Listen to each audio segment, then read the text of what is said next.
दोस्तों, हर इंसान के पास कोई न कोई शक्ति जरूर होती है और उस शक्ति को अपूर्व शक्ति कहते हैं। देखिए, आपके अंदर भी कोई न कोई ऐसी शक्ति जरूर होगी और उसे देखकर लोगों को पता भी चलेगा कि आपके पास कोई शक्ति है। ऐसी कौन सी शक्ति है आपके पास, उसका पता लगाइए। इसी तरह इस अपूर्व शक्ति के बारे में मैं आपको एक कहानी सुना रहा हूं। ध्यान से सुनिएगा और फिर अपनी शक्ति का अंदाजा भी लगाइएगा कि आपके अंदर कौन सी अपूर्व शक्ति है। तो सुनिए। एक जमींदार के एक लड़का था, उसका नाम विजय था। उसकी जन्म पत्री देखकर ज्योतिषियों ने कहा, इसमें अपूर्व शक्तियां हैं, जहां कहीं ये जाएगा इसे प्रतिष्ठा कीर्ति वगैरह मिलेगी, ये खूब धन कमाएगा। ये सुनकर जमींदार खुश हुआ। उसने विजय को बड़े लाड प्यार से पाला पोसा, उसे किसी बात की कमी न होने दी। ज्यों ज्यों विजय बड़ा होता जाता था, त्यों त्यों पिता गौर से देखता जाता था कि उसमें कोई अपूर्व शक्ति है कि नहीं। पर उसमें कोई अपूर्व शक्ति न दिखाई दी। विजय साधारण लड़के के समान ही था, उसमें कोई असाधारण बुद्धिमत्ता भी न थी। अगर कभी अक्लमंद भी लगता तो अगले क्षण ही वह निरा मूर्ख भी लगता। जमींदार ने सोचा कि ज्योतिषी ने उससे यूं ही झूठ कहा था। इतने में एक घटना हुई। एक दिन विजय अपने घर के आंगन में आम के पेड़ के नीचे बैठा हुआ था, ऊपर की ओर देख रहा था और उसके मुंह से कुछ निरर्थक बातें निकल रही थी। पिता ने यह देखा।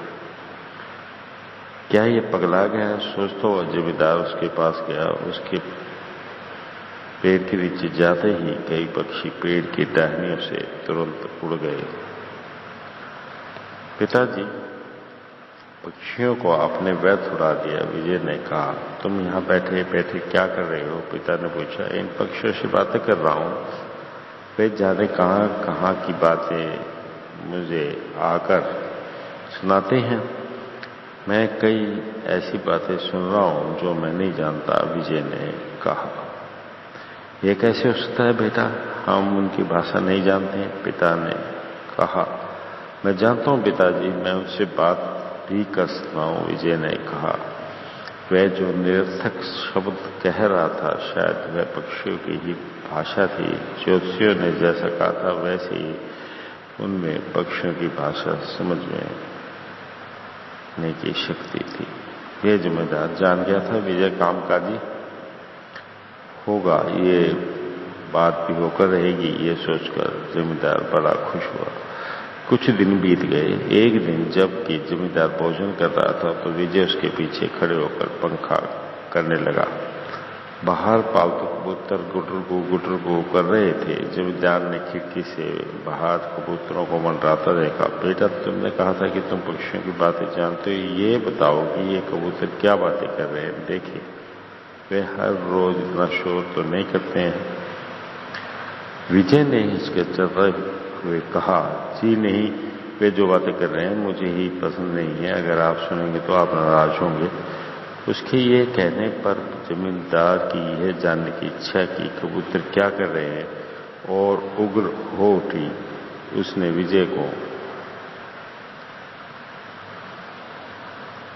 तब तक न छोड़ा जब तक उसने बता न दिया।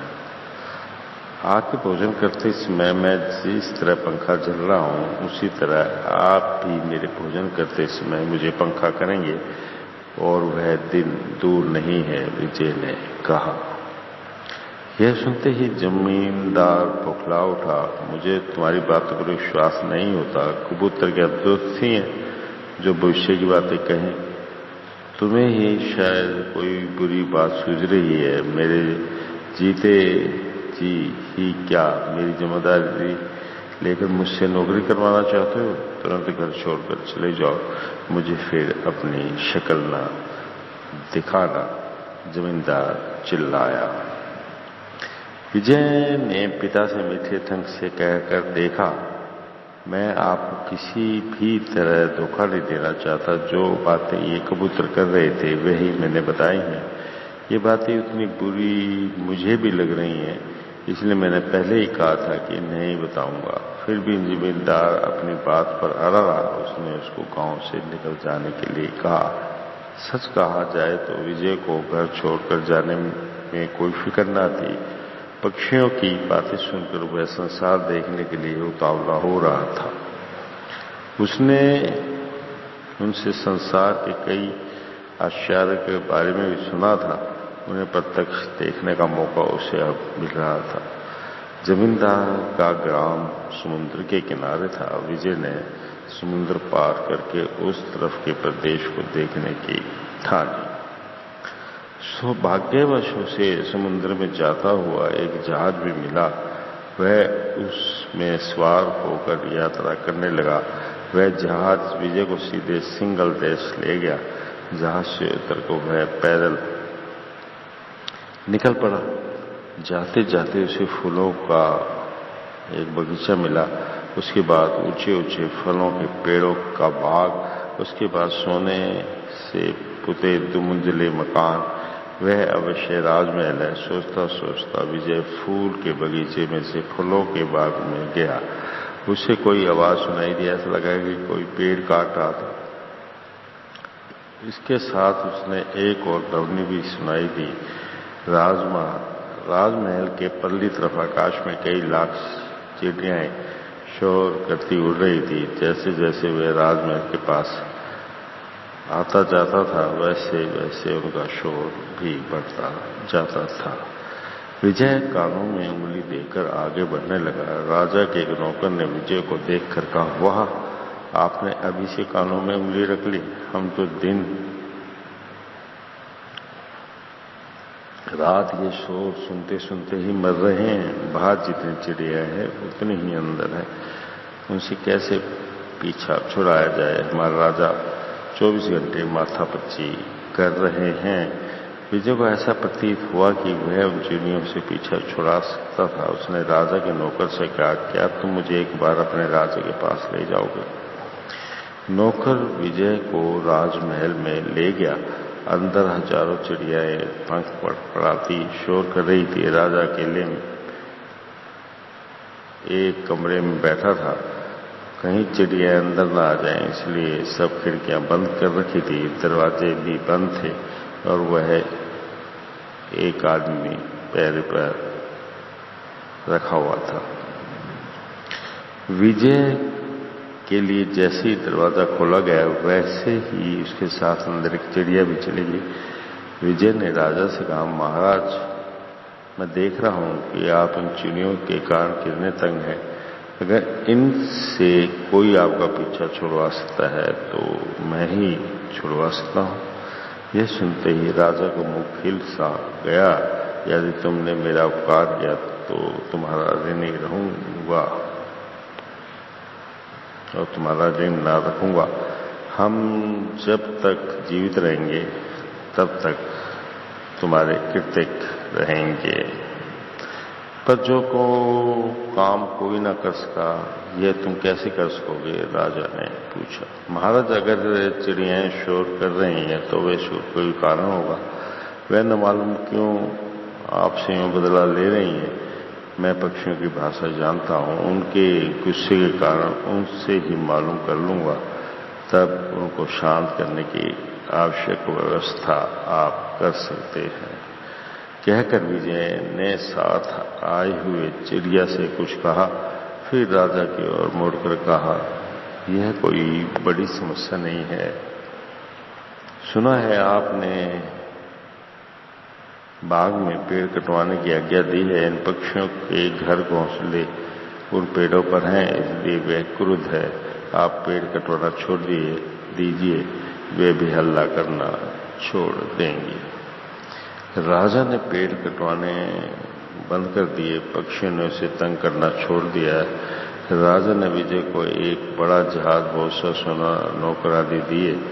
उस जहाज में यात्रा करता करता विजय बहुत से राजाओं के पास गया, क्योंकि पक्षियों के द्वारा ऐसी बहुत सी बातें जान लेता था जो और ना जान पाते थे, इसलिए सब जगह उसका आदर हुआ।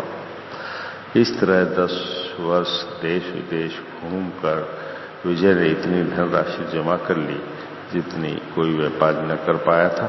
आखिर उसे घर जाने की इच्छा हुई। वह अपने जहाज में स्वदेश गया। अपने ग्राम के समीप उसने लंगर डाला। जमींदार को पता लगा कि किसी धनी व्यापारी ने पास में लंगर डाला था। उसे न मालूम था कि वह उसका लड़का ही था। वह उसे उस बड़े व्यापारी को भोजन के लिए स्वयं निमंत्रित करने गया। उसके बंधु बांधव सब दावत में बैठे थे। इतनी छोटी उम्र में ही इतना धन, इतना ज्ञान, इतना अनुभव, क्योंकि उसने पार लिया था, इसलिए जमींदार को अपने अतिथि के प्रति बड़ा आदर था। वह पंखा लेकर अतिथि के पीछे पंखा करने लगा। यह देख विजय ने अट्टहास किया। जमींदार ने चकित हो उससे पूछा, क्यों हंस रहे हो? पिताजी, आपने मुझे पहचाना नहीं। देखो, आपने उस दिन की कबूतरों की बात किस तरह सच साबित हुई। मैं विजय हूँ। जमींदार ये देख बड़ा खुश हुआ कि उसका लड़का इतना बड़ा हो गया था और फिर उसके पास वापस आ गया था। वह उसको गले लगाकर खुशी से आंसू बहाने लगा। विजय को वापस आया देख उसके संबंधी खुश हुए। विजय विवाह करके पिता के घर ही सुख से रहने लगा। तो दोस्तों, ये अपूर्व एक शक्ति थी जो उसके व्यापारी के, जमींदार के लड़के के पास थी। शायद आपके अंदर भी कोई ऐसी शक्ति हो। देखिएगा क्या है वो। ठीक है, मैं आपसे फिर मिलूंगा अगली कहानी लेकर कुछ टाइम के, कुछ समय के बाद। धन्यवाद दोस्तों।